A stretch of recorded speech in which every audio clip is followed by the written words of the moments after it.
Shavua Tov Lekulam, para todos. Vamos dar início à aula da semana.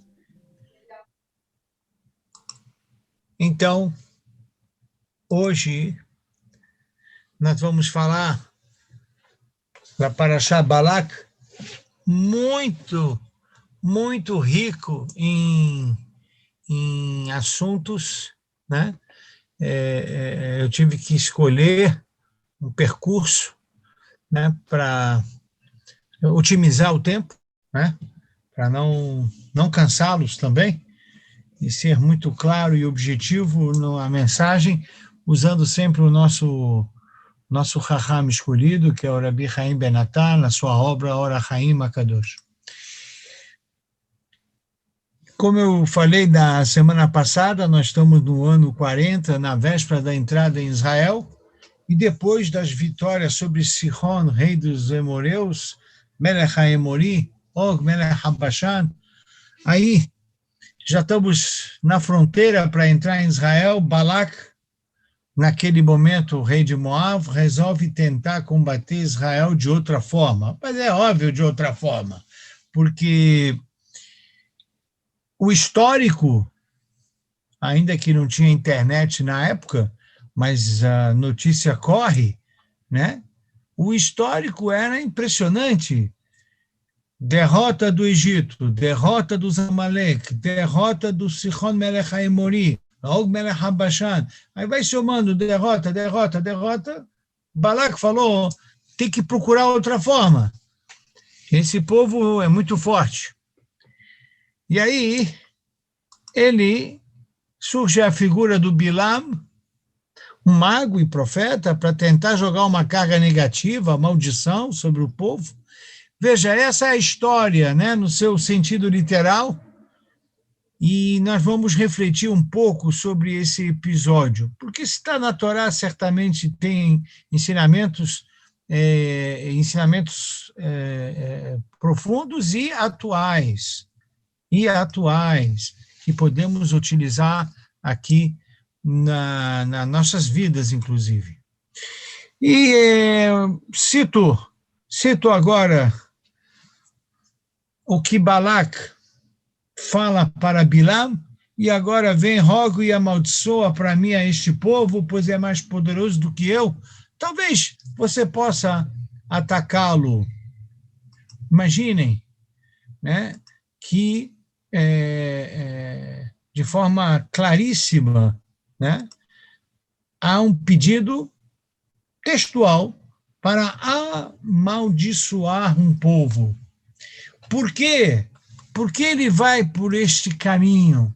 Porque é o caminho que restou depois de ouvir que o Egito foi destruído, Amalek foi destruído, os Emoraim foram, então eles falaram, olha, o Melech HaBashan também foi.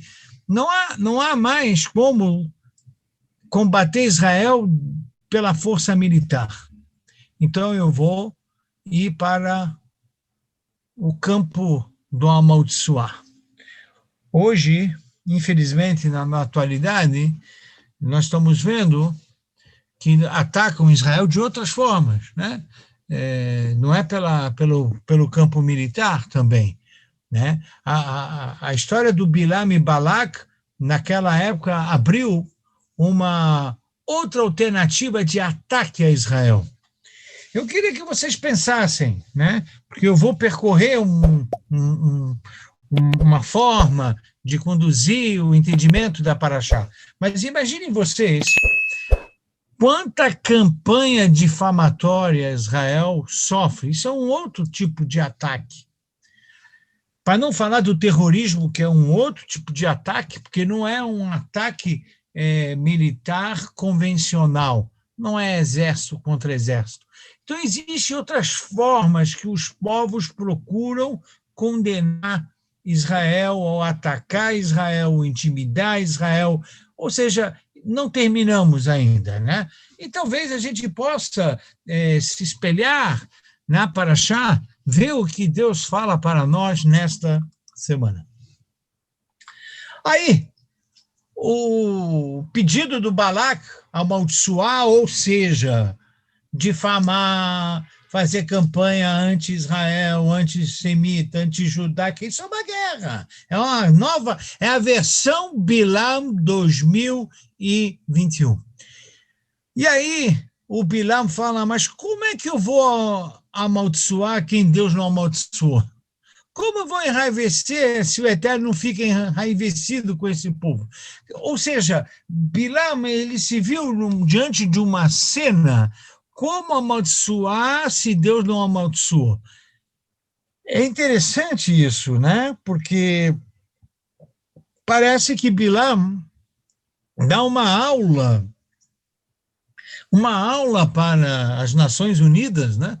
Dizendo, olha, existe um Deus na história. Não dá para fazer o que Deus não quer. Não dá para fazer, né, um alvo se Deus não permite. Como é que eu vou fazer isso? Né? Como eu vou fazer isso? Na guerra militar, você pode pegar as armas e ir para o fronte de batalha, o resultado só Deus sabe. Mas aqui, nesse campo, como é que eu vou amaldiçoar se Deus não amaldiçoou? Esse é a grande aula inicial de Bilam. Irashi, ele faz o uso do seu comentário de reflexões sobre a história passada de Israel. Parece que Bilam conhecia a história de Israel e teria dito, em cima de uma fonte do Midrash, quando esse povo merecia ser amaldiçoado, não foi. Por exemplo, Jacó falou de seus filhos, Shimon e Levi, que, se vocês lembram, na história, eles teriam atacado todos os homens da cidade de Shem, e ele não amaldiçoou Shimon e Levi. Ele falou, maldito seja o seu furor, que é forte. Shimon e Levi eram pessoas extremamente rudes, pelo visto. E sua ira aqui é dura. Então, o que eu vou fazer? Vou dividi-los em Jacó e espalharei Vafitzem be Israel. Às vezes precisamos ser fortes, duros, mas não pode ficar concentrado numa tribo, em duas tribos. Dividirei em todo o Am Israel. Então diz o Bilam, veja, mesmo lá, quando havia motivo de sobra para se criticar, amaldiçoar Shimon e Levi, Jacob não fez. Ele falou, maldito seja o seu furor. Sua ira que é dura. Vou espalhar em Jacob e Am Israel. Olha, isso é uma brachá praticamente. Isso não é uma maldição. E interessante que o Bilam parece que fez um PhD da história judaica. Ele viu que está escrito na Torá uma mitzvah que quando o povo entrasse em Israel, e isso ocorreu na época de Yoshua, de Josué, a Torá diz, estes estarão para abençoar o povo Behar Gerizim, no monte de Gerizim. Então tinha 6 tribos se juntavam para abençoar o povo, e esses outros 6 estavam para dar maldição no monte Eval. Desse Rashi, começamos a extrair alguns conceitos extremamente úteis para os dias de hoje. Reparem, Jacó não falou de Shimon e Levi, falou do furor de Shimon e Levi. Jacó não falou de Shimon e Levi, falou da ira que Shimon e Levi possuíam. A Torá, quando fala para abençoar, diz qual é o endereço, abençoar o povo. Mas quando fala de maldição, não fala para quem vai. E estes estarão para dar maldição. Sim, mas para quem? Por que não falou maldição ao povo? como falou para abençoar. Rashi deixa aqui, no nosso entendimento, um conceito imperativo na área da educação. Abençoe o sujeito e amaldiçoe o pecado. Você nunca pode amaldiçoar a pessoa. Você nunca pode criticar a pessoa. Você pode criticar o comportamento, a atitude ou a falta dela.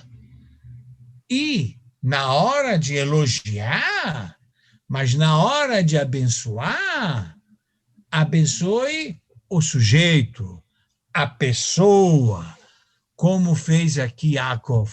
Yaakov Avinu chamou Shimon e Levi, depois de ter feito o episódio, né, da eliminação de todos os homens de Shechem. Ele chamou Shimon e Levi e criticou de forma contundente a atitude. Quando Moshe Rabbeinu avisou da mitzvah do Har HaGerizim veHar Eival, essa brachá está descrita na Parashat Re'eh, no Humash Devarim, que nós vamos ler daqui a pouco. Ora, está escrito Venatata et brachá behar HaGerizim, está dizendo para quem vai ser a brachá, para o povo. E na hora daquela lá, não se diz para quem é. Isso é importantíssimo, importantíssimo. Durante anos que eu estava atuando dentro de escola, eu sempre falava, professores, por favor, vamos trabalhar sem citar o nome desses alunos. Cite as atitudes do aluno. Vamos tratar sobre disciplinar, de orientar o que está errado no comportamento e não o que está errado na pessoa. Mas na hora de elogiar, vamos citar os nomes. E assim devemos fazer isso em todas as reuniões onde se encontram pessoas. As pessoas, né, sempre gostarão de ouvir elogios e merecem ouvir os elogios. E quando tivermos que fazer crítica, faremos crítica no comportamento, na atitude. Elogie o filho ou o aluno, mas critique o comportamento indevido, nunca a pessoa. Aí a Torá fala, vai amaldiçoar quem? Quem fazer a imagem de escultura, ou seja, Avodah Zará. Então, estamos criticando, estamos falando de forma contundente sobre a prática da idolatria, ou aquele que despreza o seu pai e a sua mãe. Quer dizer, esse tipo de comportamento não podemos aceitar dentro da nossa sociedade. Então, nós vamos fazer uma crítica ao comportamento que despreza o pai ou a mãe. Fazer errar o cego no seu caminho, imagina, coisa... E aí o cego, tanto no sentido literal, como no sentido mais filosófico. Cego é aquele que não enxerga, e você sabe que aquele que não enxerga é porque ele não tem o devido conhecimento e ele é enganado pelo outro. E esse ato de fazer errar o cego inclui a pessoa que engana o outro. Ele trabalha com uma forma nada idônea, né, nas suas práticas comerciais. E aí ele faz errar o cego do seu caminho. Isso tem que ser criticado, condenado. E aí a Torá usa o termo de amaldiçoar o pecado. É assim que foi repassado outros itens. A Torá tem uma lista lá de equívocos, erros comportamentais, atitudinais que precisam ser combatidos. Aliás, isso precisa ficar muito claro o que é sim e o que é não. E quando eu vejo um comportamento errado, eu preciso me policiar para não falar da pessoa, mas falar do comportamento. E aí, chegamos no Or HaHaim de forma brilhante. Ele inaugura esse tema dizendo: mas para a compreensão da matéria é necessário entender uma questão fundamental, diz o Or HaHaim Akadosh. Como a maldição afeta o indivíduo? Imagina, como é que é isso? Pois se for alguém que pecou mesmo, ele já vai ter as consequências do próprio pecado. Então, o que a maldição pode fazer para ele? E se ele fosse um tzadik e inocente, também, o que a maldição pode fazer? Ao contrário, retornaria na cabeça de quem a pronunciou. Vocês podem ler isso com calma depois no livro, na página 429, na página 430 do Or HaHaim Akadosh. Ou seja, ele quer entender, primeiro, por que se buscou essa ferramenta de combate, a maldição, e que eu já fiz na minha apresentação na aula, que é a propaganda destrutiva, a propaganda antissemita, antijudaica, ela é uma forma de maldição. Essa ferramenta foi criada pelo Bilam e o Balak, que resolveram fazer essa fala, essa carga negativa contra uma nação inteira. E aí o Or HaHaim para perguntar, escuta, o que é isso? Se a pessoa está errando, ele vai ter consequências do erro. E se ele é inocente, e aí que ele maldiçoou? O que isso pode afetar? A pessoa que é inocente, um tzadik? Pergunta bem colocada. Ele explica, claro que eu estou sintetizando aqui, que dos 13 atributos, vocês sabem, os 13 atributos nós cantamos na liturgia, né? Adonai, Adonai, El Rachum Vehanun, El Hapai, Verav Hesed Ve'emet, Noseh Hesed La'alafim, Se'abom, Shabhata, Venakeh, El Hapai. Quer dizer, lento em irar-se. A Kadosh Baruch Hu, ele tem 13 atributos, e um deles é Erechapaim. Erechapaim, lento em irar-se. Ele não fica nervoso rápido. Ou paciente. Esse atributo acompanha um justo que deslizou, cometeu um deslize, ou um ímpio que deseja pecar. Afinal de contas, todos nós somos pessoas que possuímos mitzvot e averot. Então, nós contamos com esse atributo, Erechapaim, lento irar-se. As coisas não são automáticas, como o Nespresso, só o café Nespresso.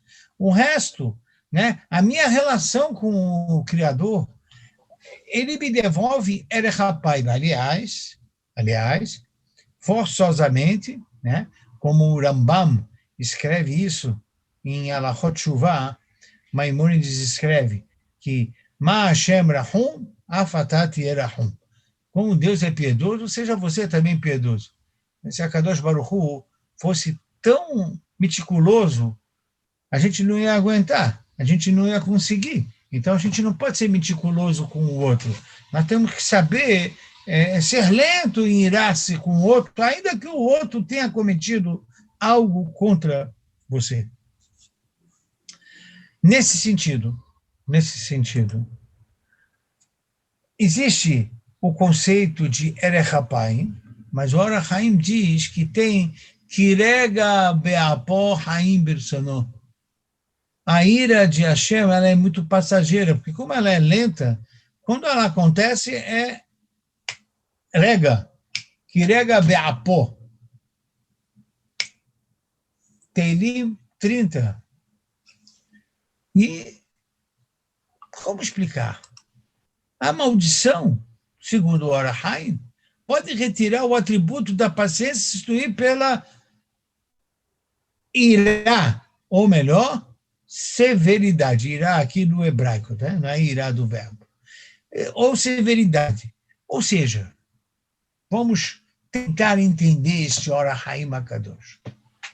Existe um momento de ira, e esse momento de ira pode ser vitalizado, para ele ficar latente, porque todos nós cometemos equívocos.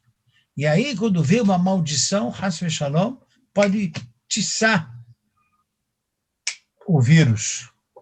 E eu, quando usei o texto da imunização, a primeira imunização que dá para extrair do Or HaHaim HaKadosh é que a gente precisa cuidar das nossas bocas.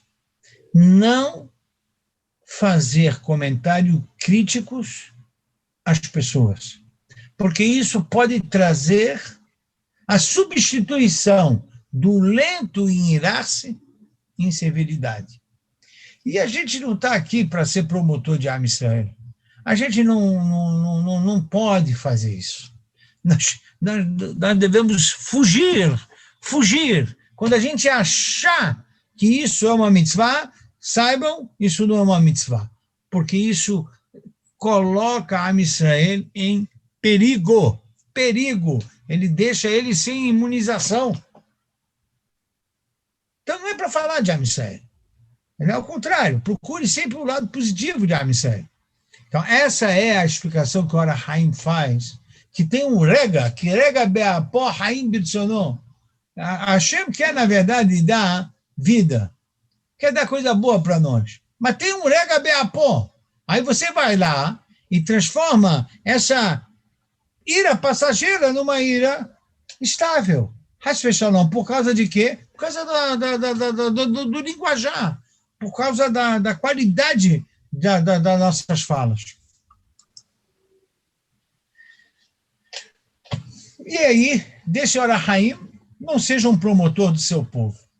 A gente pode falar muita coisa, de verdade. A gente tem que saber se conter. Eu sempre falo na sinagoga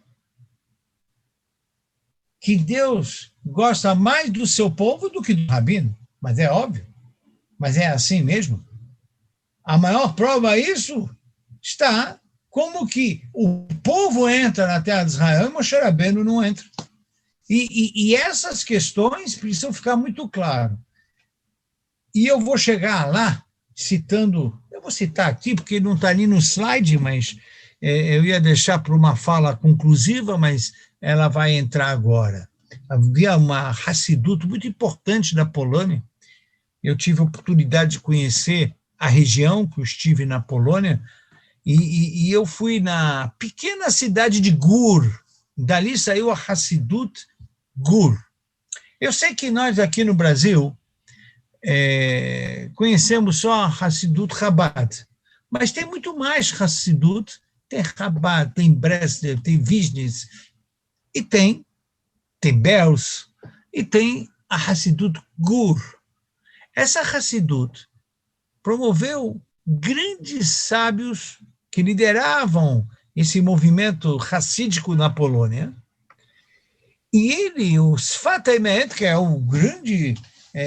uma grande obra de comentários sobre a Torá, nesta parashá, estava lendo instantes antes da aula, Sfat Emet, o Rebbe de Gur diz o seguinte, que a imunização do povo, a vacina espiritual de Am Israel é a sua união.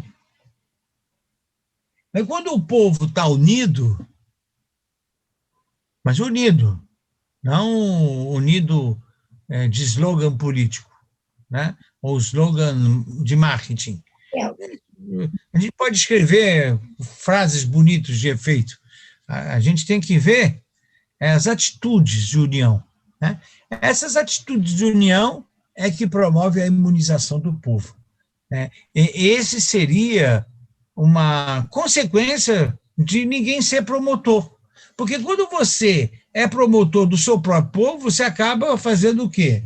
A crítica ao povo, você, entre aspas, está amaldiçoando o povo, no fundo, e aí você cria a cisão desse povo. Então, o Rebbe falou, em outras palavras, do Or HaHaim HaKadosh, que a questão é manter a união do povo. Portanto, não fragilize sua imunização.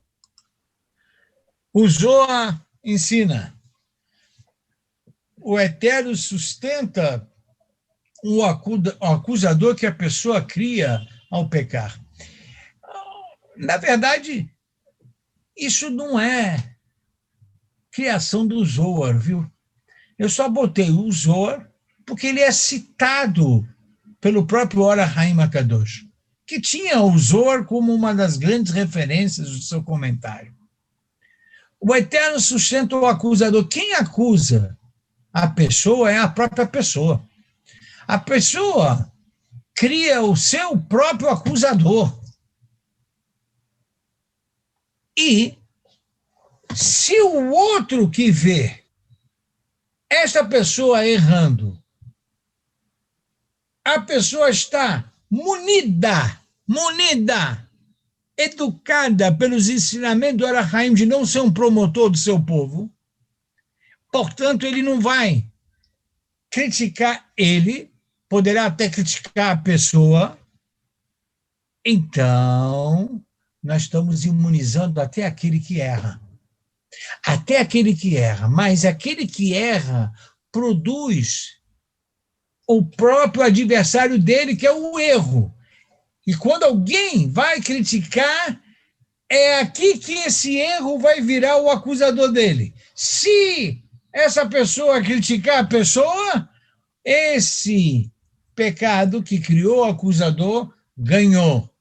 Se essa pessoa que testemunhou o erro criticar a atitude e não a pessoa, abraça a pessoa, se une com a pessoa, apesar do comportamento indevido, nós estamos vacinando o nosso povo.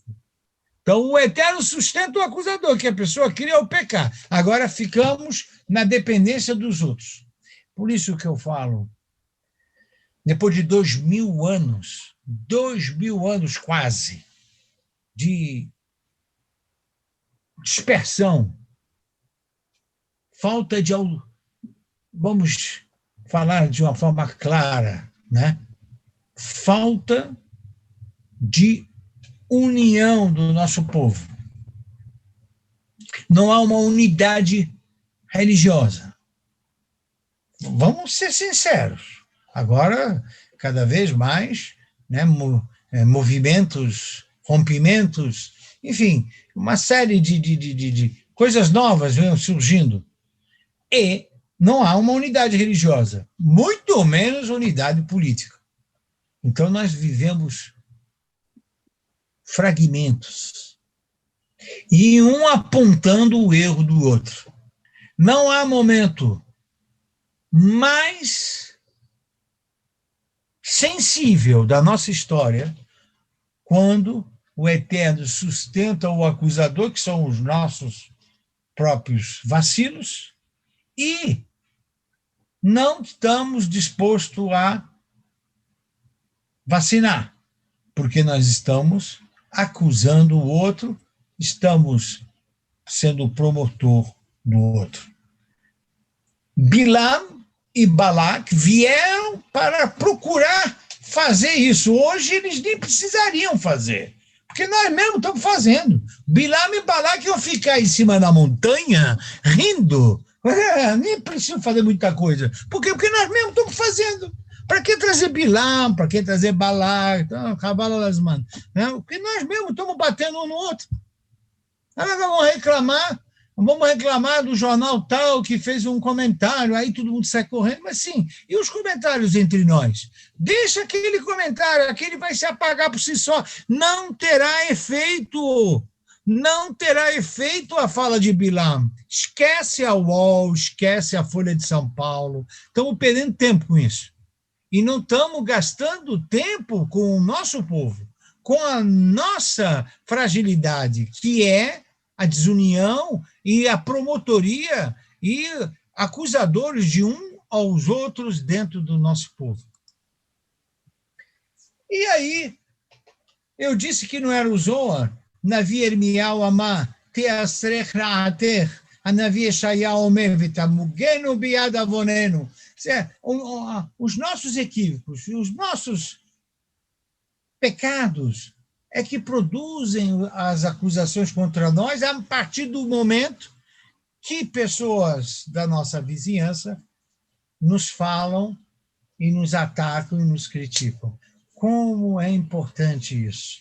Depois de 2000 anos, que nós não temos unidade religiosa, não temos unidade política, como a gente tem que abraçar cada um ao outro, ter paciência, repatriar a Am Israel para suas origens.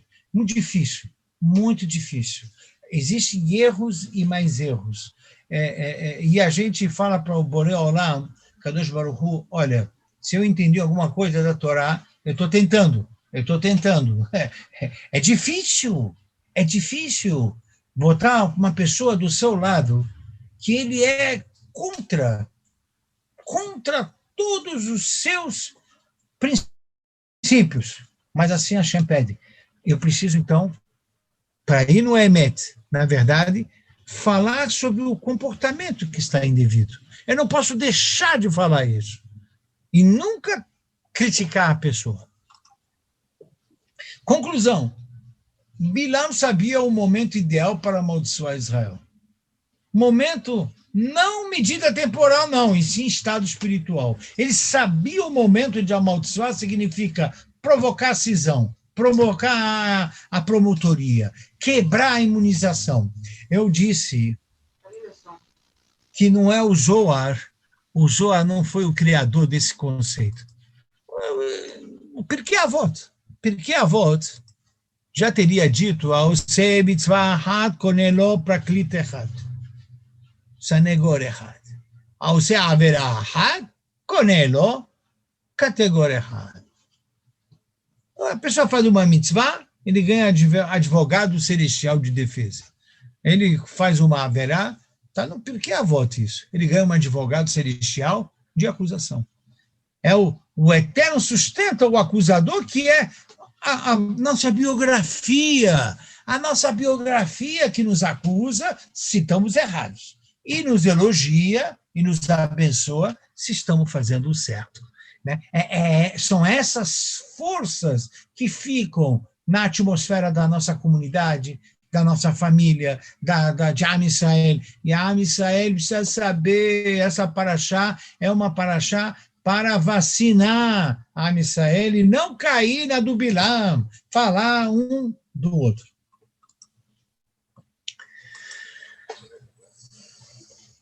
Eu quero avançar mais um pouquinho para ir ao término da aula.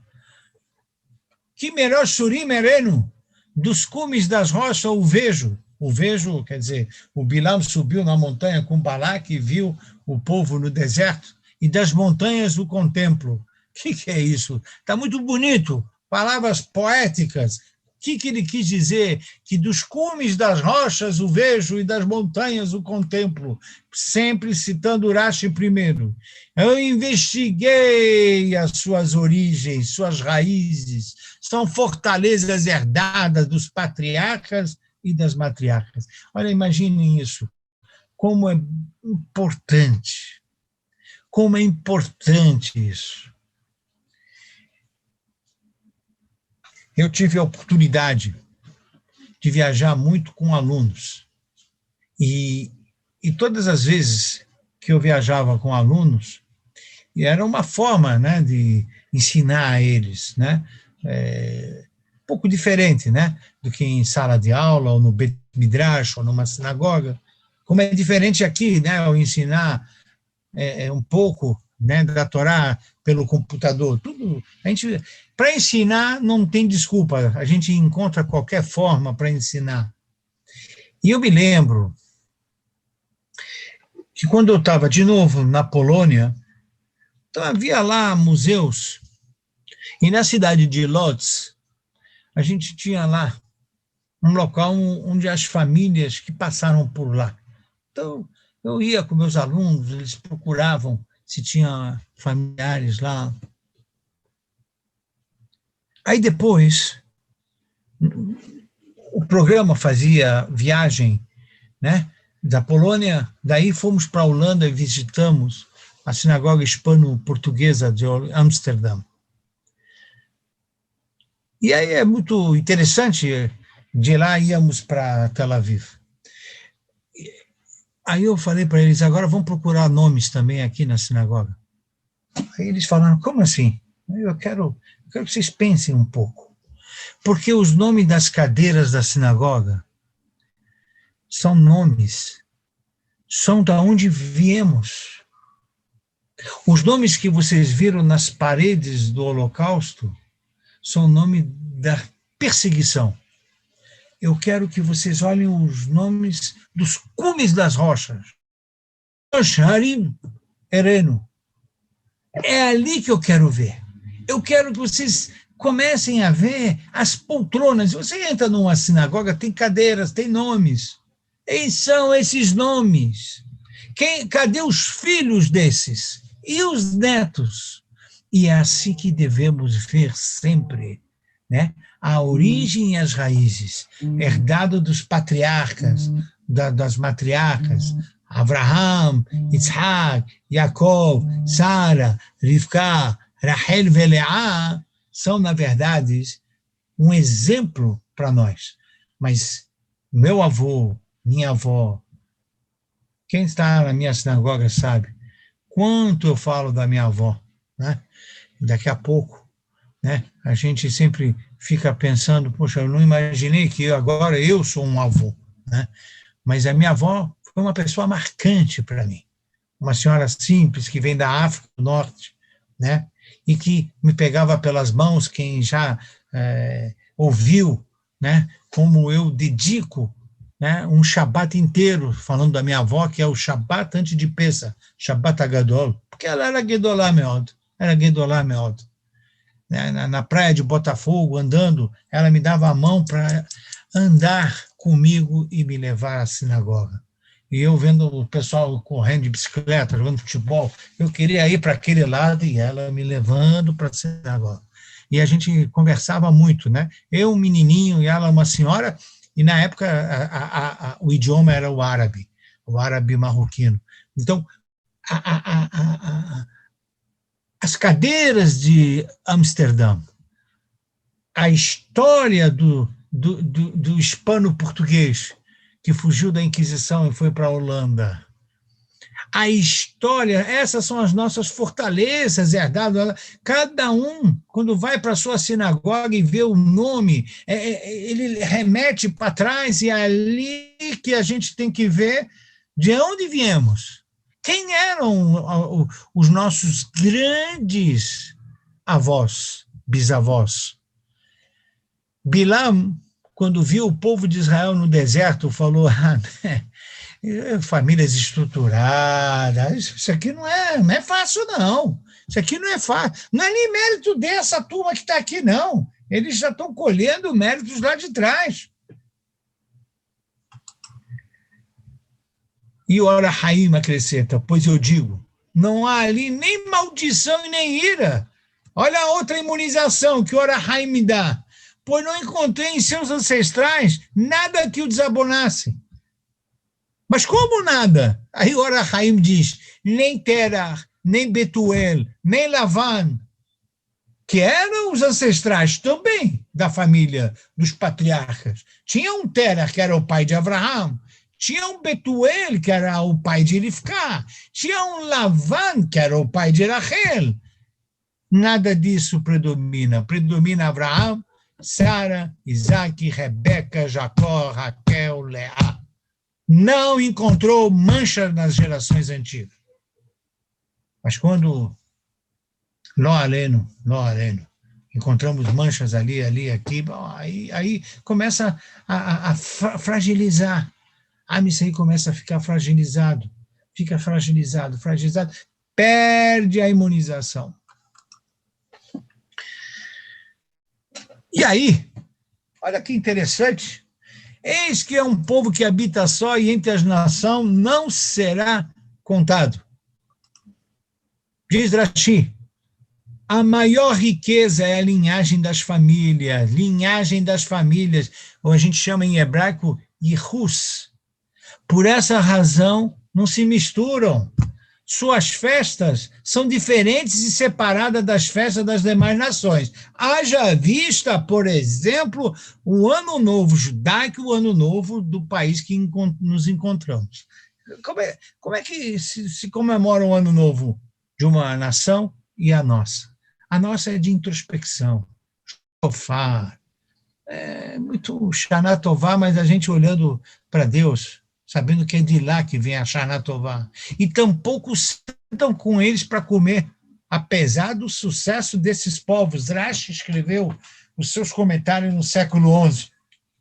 Rashi, quem faz investigação sobre a história do Rashi, por onde ele andou, na Alemanha, na França, naquela época sofria as cruzadas. Coitado do Rashi.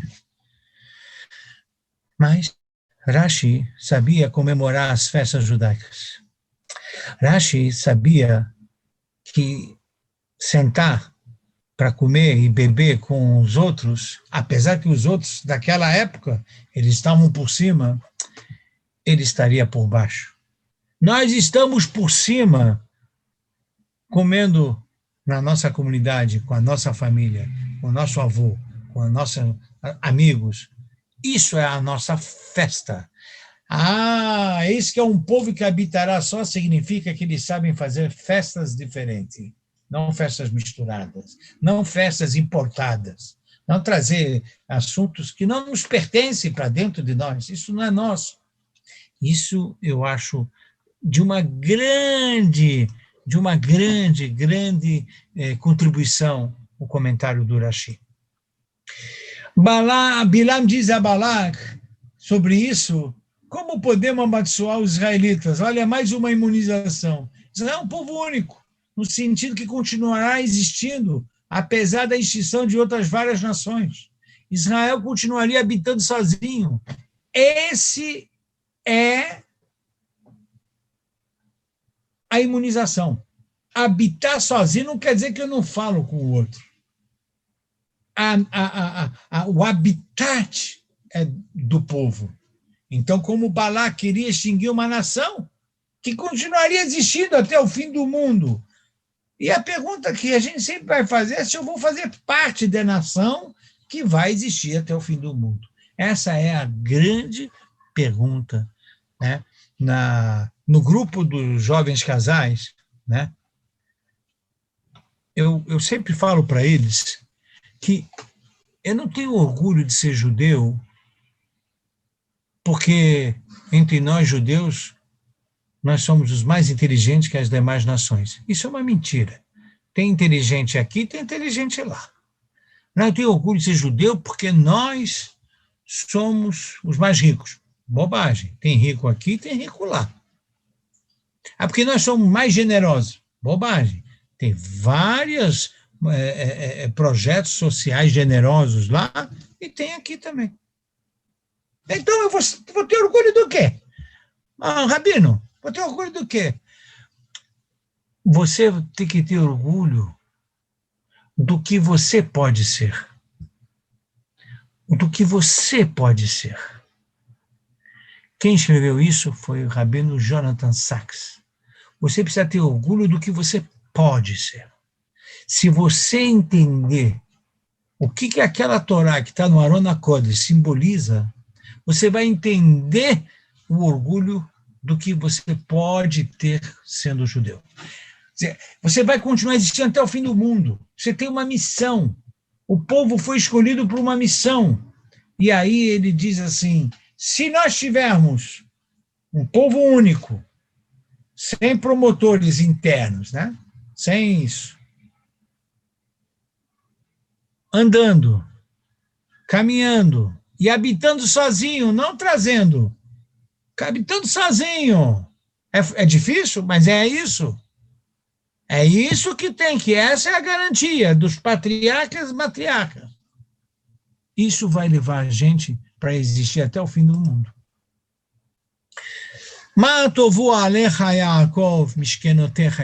Quão belas são as tendas de Jacó. Eu deixei isso para terminar, porque é o nome da nossa sinagoga, né? Ohel Yaakov. O Alecha Yaakov, Mishkenotecha Israel. as portas das tendas, por que era bonita as tendas? Não ficava de frente da porta de outra tenda. Então, ou seja, as portas não ficavam uma na frente da outra, ficava assim, para garantir a privacidade e o recato. Mas hoje em dia, né? Hoje em dia, com o WhatsApp, todo mundo entra na vida do outro, né? Deixar um pouco a privacidade das pessoas. As tendas são os santuários móveis e o Mishkan é o templo santuário fixo. É como se dissesse, Rashi falava, olha, vou dizer uma coisa, as casas de Amisrael tinham privacidade e recato. Amisrael estava bem posicionado, as portas não estavam uma em frente ao outro. Isso que o vizinho era judeu. Agora, se as portas não estão na frente do outro, mas estão abertas, e ele não consegue ser um povo único, temos um problema. O santuário é o templo, um santuário fixo. A pessoa tem que ter uma ida fixa, estável, perene na sinagoga. Ele tem que fazer isso. Ele tem que criar esse vínculo. Ele tem que ter intimidade.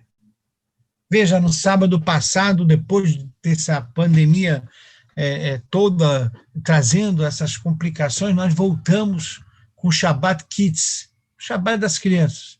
O barulho das crianças do sábado passado, a gente fica emocionado. Está voltando ao normal.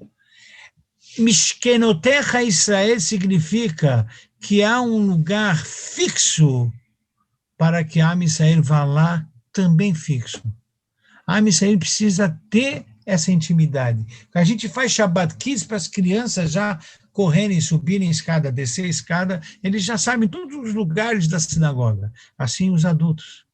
Às vezes vem um judeu na sinagoga, ele vem que nem um astronauta, ele fica assim, anda devagar, parece que não tem força da gravidade. Não segura ele no templo, não segura ele no Beit HaKnesset. Por quê? Porque ele não vai de forma fixa para lá. Ma tovu alecha Yaakov mishkenotecha Israel. Casas com recato, casas com privacidade, casas únicas e ida ao tempo fixo. É como se a pessoa tem aquela disciplina de fazer ginástica, fitness, então ele vai lá, todo dia vai lá para a academia ou vai correr, todo dia ele vai botar talit, tefilim, ele fala com a Kadosh Baruch Hu. Essa é a imunidade do povo. Essa é a imunidade do povo. Casas privadas de Am Israel, sinagogas fixas e a ida fixa. Olha, Yaakov Mishkenotecha Israel, diz o Arahaim HaKadosh, são duas categorias de judeus. Aqueles que estudam Torá ocasionalmente, e os que estudam Mishkan, constantemente. Pode-se afirmar que Ohel seria o período do deserto, Mishkan o período da terra de Israel com Beit HaMikdash. Ou seja, Arahaim entende que o Bilam subiu lá no topo e viu assim. Segundo Rashi, ele viu o recato do povo, como o povo vive em comunidade e tem uma ida fixa ao templo. Imunidade total. Ora, Haim diz, como esse povo estuda a Torá. Os que podem, estudam constantemente. Tem kolel. Constantemente estão estudando Torá. Todo dia. 4, 5 horas por dia estudam. Isso é o Mishkan Israel. Está lá, fixo, estuda a Torá. Mas tem o Ohel Yaakov também, que é pessoas que estudam algumas vezes por semana, uma horinha por dia. Ele vai lá, faz um pouquinho aqui, um pouquinho ali. Bilam falou, um povo que estuda é um povo imbatível. Eu vou repetir. Um povo que estuda é um povo imbatível. A imunidade está garantida. Diante disso tudo, Bilam e Balak não tiveram êxito na difamação, nos jornais, nas campanhas anti-Israel, antissemitas, nas maldições, tudo que foi traçado aqui nesse pensamento da imunidade, ele é importante para os dias de hoje. Então, eu quero agradecer a atenção de vocês todos e possibilitar, né, possibilitar que vocês façam aí comentários, uso da palavra, fiquem à vontade para o desfecho da nossa aula da semana. Muito obrigado. Hazak Baruch Rabino. Baruch Tier, como vai, Chaim? Tudo bem? Rabino, eu estou muito curiosa para ouvir sua opinião. Por favor. O senhor comentou logo no começo que a gente... Perdi o teu som. Não estou te ouvindo. Agora está me ouvindo? Agora estou ouvindo bem. Tudo bem. Logo no início da sua aula, o senhor deu bastante ênfase que nunca se deve criticar a ação, mas sempre, não o sujeito, mas sempre ver a ação que esse sujeito... Como professora, eu digo o seguinte, como isto é importante e como isto é difícil para o professor, dependendo da faixa etária que se trabalha.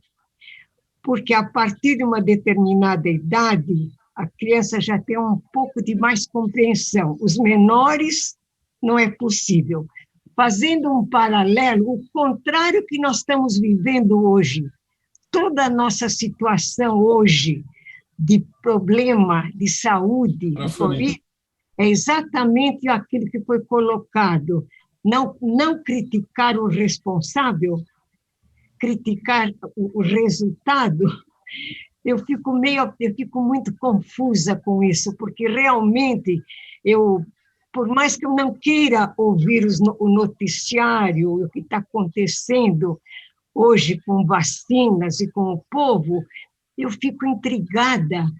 Como que nós, com o pensamento judaico que nós temos, poderíamos fazer uma mudança nessa situação toda? Olha, eu vou... A contribuição do mundo judaico para essa situação que nós temos é fazer mais e falar menos, né? Ficar menos. Porque eu não acho que as vozes que estão falando muito hoje estão preocupadas com a vida, estão preocupadas com o poder.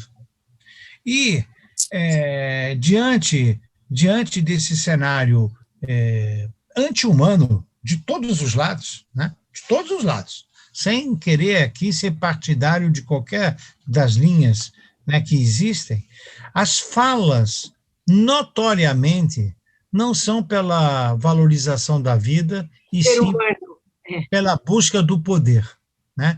É triste eu testemunhar isso, é triste, mas me cabe o quê? É recomendar sempre às pessoas, da melhor forma possível, né? Consultar o médico, procurar o médico, possibilitar as pessoas a ter o atendimento.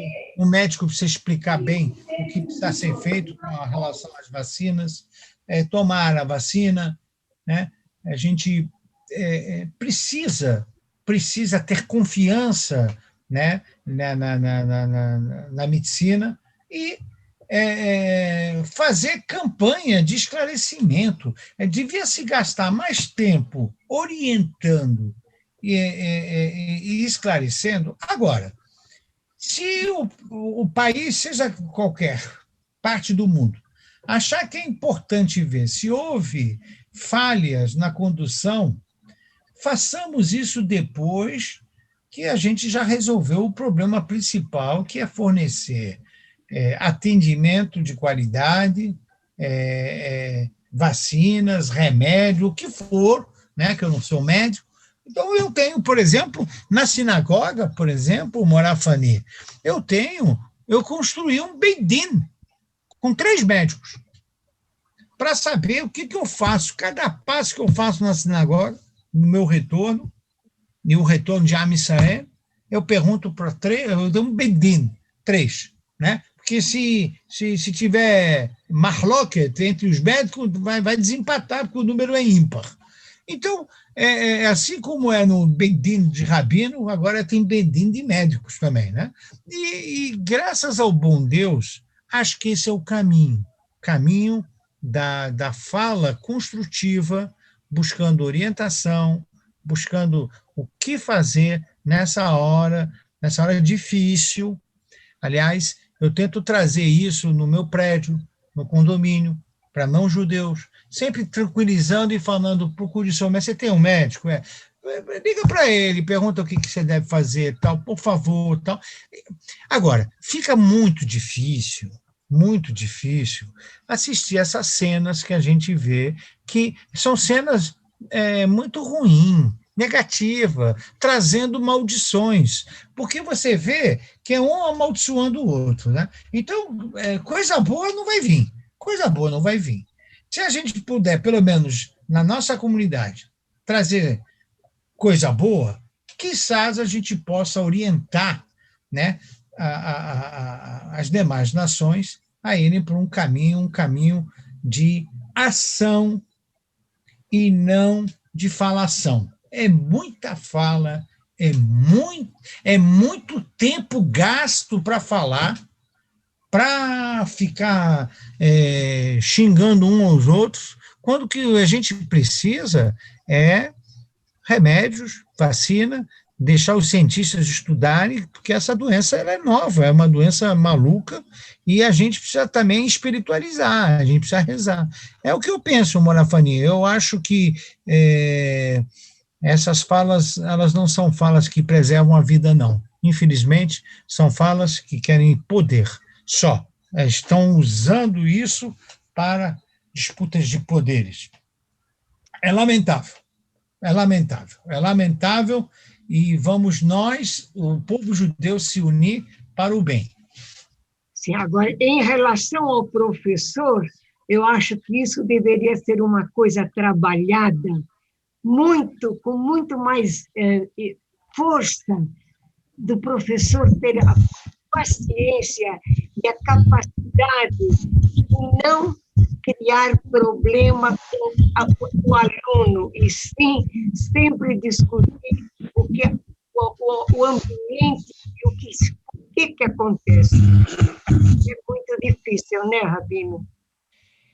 Monafani, a senhora é uma mestra. Então, a senhora sabe que esse é um erro, né, de professores, né, que acaba rotulando o aluno, né, acaba colocando em cima de aluno situações que, às vezes, é até difícil de retirá-las, né, traumas difíceis. A senhora tem que orientar essas professoras, né? Temos que chamar esses professores, por um lado, encorajar a renovação, né? A gente não vai ficar nas escolas para sempre. Por outro lado, quem vai nos substituindo tem que ser pessoas tendo que aquelas crianças precisam receber elogio nominal e precisam receber as críticas na atitude, né? Não pessoal, nunca. Não pessoal. Por exemplo, eu me lembro quando meus filhos eram menorzinhos, né? E aí eu falava para eles: o que vocês acham? Que a Hashem gostou disso que foi feito ou não? Eu não falei se a Hashem gostou dele ou não. A Hashem sempre gosta dele. Imagina, o pai sempre gosta do filho. O professor sempre adora o aluno. Mas eu nunca vi. Você entra numa escola e parece que tem uma guerra entre professor contra aluno. É uma coisa horrorosa. Isso não pode. Não pode. Conselho de classe parece a CPI, entende? Então você senta lá e os professores sentam lá numa mesa redonda e vão acabar E tem o relator, tem o Renan Calheiros, lá Moara Fanny, a senhora conhece isso. Então, como é que a gente pode deixar educadores com esse tipo de visão? É uma visão torpe, visão antieducacional. Essas pessoas precisam ser chamadas professores veteranos que conhecem, passar o bastão e falar, olha, não é assim, querido, vem cá, vamos começar, não, essas crianças precisam ser trabalhadas, eles vão aprender o certo e errado, mas tem que ter amor, tem que ter afetividade, tem que saber elogiar na hora certa e criticar a atitude, né? Não ele. Mas isso, a senhora tem razão, isso aí é um trabalho árduo, Permanente. Permanente. Porque a renovação vai vindo, né? E a turma vem que fica disputando o poder com o aluno, é muito chato isso. Eu não gosto de escola assim, não, eu já transformo logo essa escola, não, está tudo errado, vamos começar tudo de novo, vamos começar né? Porque a escola assim não vai dar certo, né? Eu sempre dizia aos professores e os alunos, Moara Fanny, e tenho certeza que a senhora foi por esse caminho também. Falei, olha, eu tenho que vir aqui 200 dias do ano, eu tenho que ficar aqui 7 horas todo dia. Em casa, outras 7. Pois é, vamos fazer isso legal. Vamos criar um ambiente bom.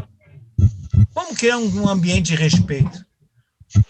Quando você acertar, eu vou te elogiar. Quando você errar, eu vou mostrar onde você está errando, para você sempre acertar. Pronto. Nesse espírito, cria-se as regras e vamos trabalhar na construção dessas crianças. Mas não na disputa do poder, cala a boca, e aí fica essa, sabe, não... Albino, por isso que eu passei a vida no jardim da infância, porque a infância ainda, graças a Deus, está bem.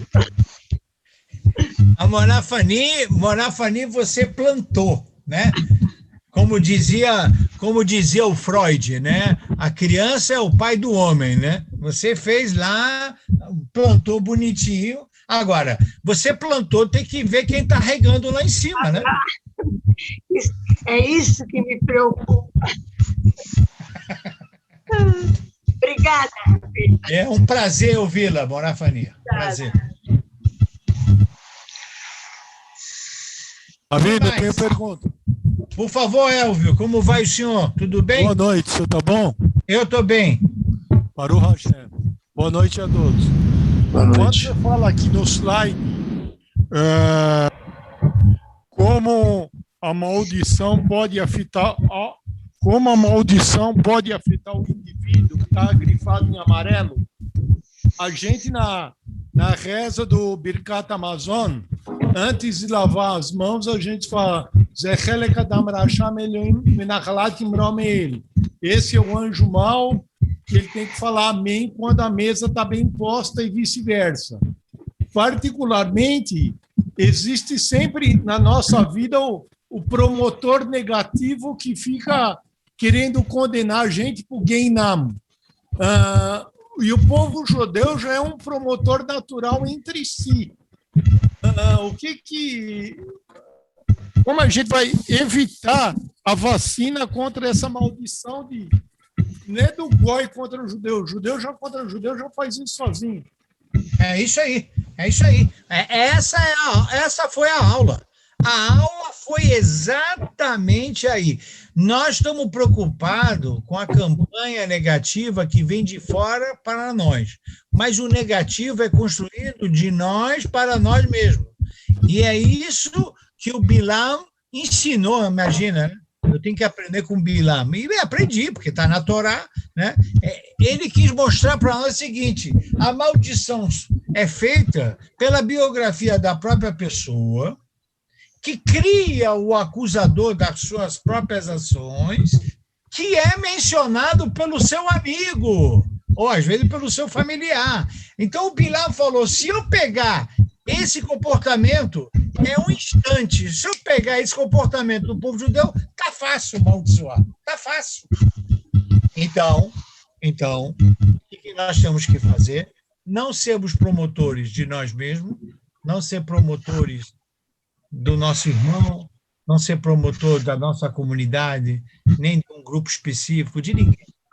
Nós temos que olhar sempre com olhos positivos, fazer a crítica do comportamento, né? Não podemos também ser inconsequentes e irresponsáveis de dizer não tem problema. Não, tem problema sim, mas não com a fala acusatória, não com a fala raivosa, não, enfim, não do que a gente está assistindo, tanto nas demais nações como na nossa nação. Então, a gente tem que cuidar da nossa família. Tem que mudar isso. A Paraxá fala sobre exatamente esse seu ponto que você tratou aqui, Elvio.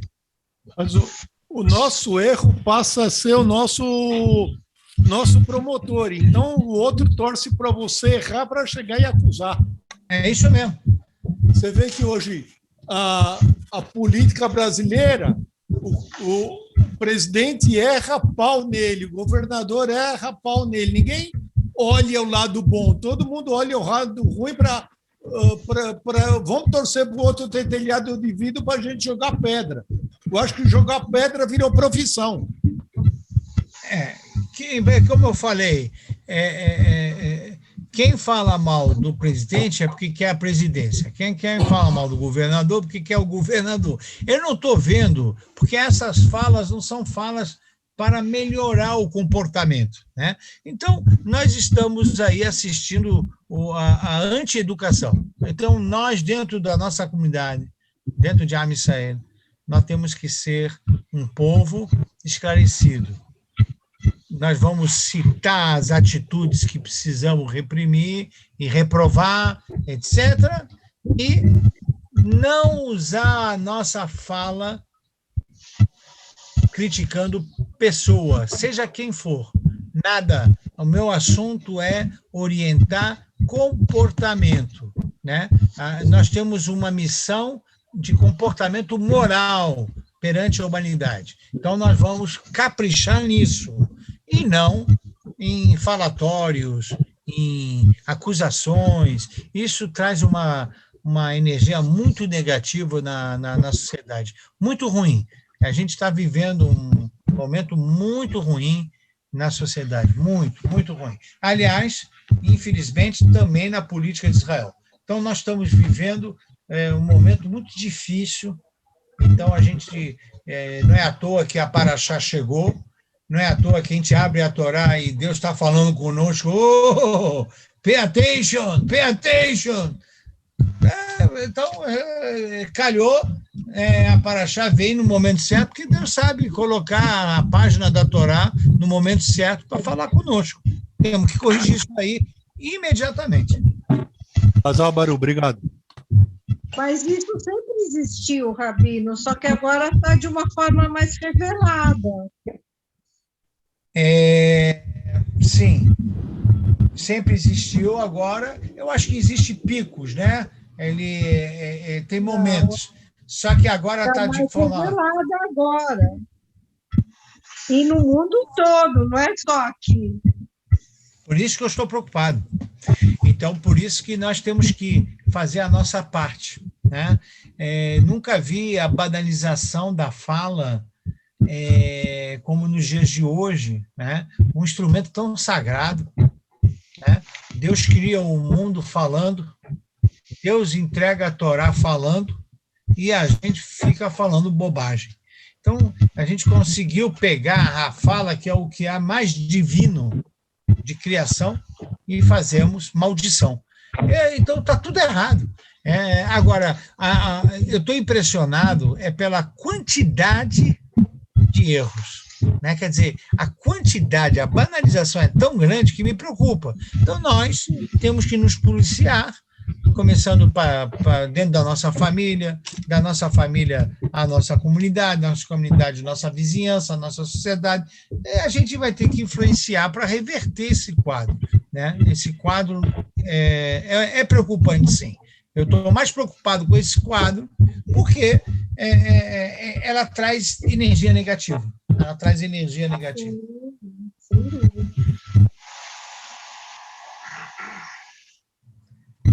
Muito bem. Azar Baruch, Rabino. Muito Obrigado. bem, senhores. Vamos em frente.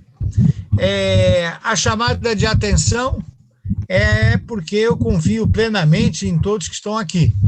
Nós podemos fazer um dia melhor. Então, amanhã comecemos, tá? Elogiando o outro, elogiando aqueles que estão próximos de nós, mas se tiver alguma coisa errada, não esqueçam, critiquem o erro e não a pessoa. Essa é a forma que a gente vai manter a imunização espiritual de Am Israel. Boa noite a todos. Fiquem bem. Fiquem bem. Maravilhoso, Rabino. Muito obrigado. Muito obrigado, aliás, pelas palavras que eu recebi aqui no chat de todos, muito generosos nas palavras, e obrigado pela atenção de todos. Ok?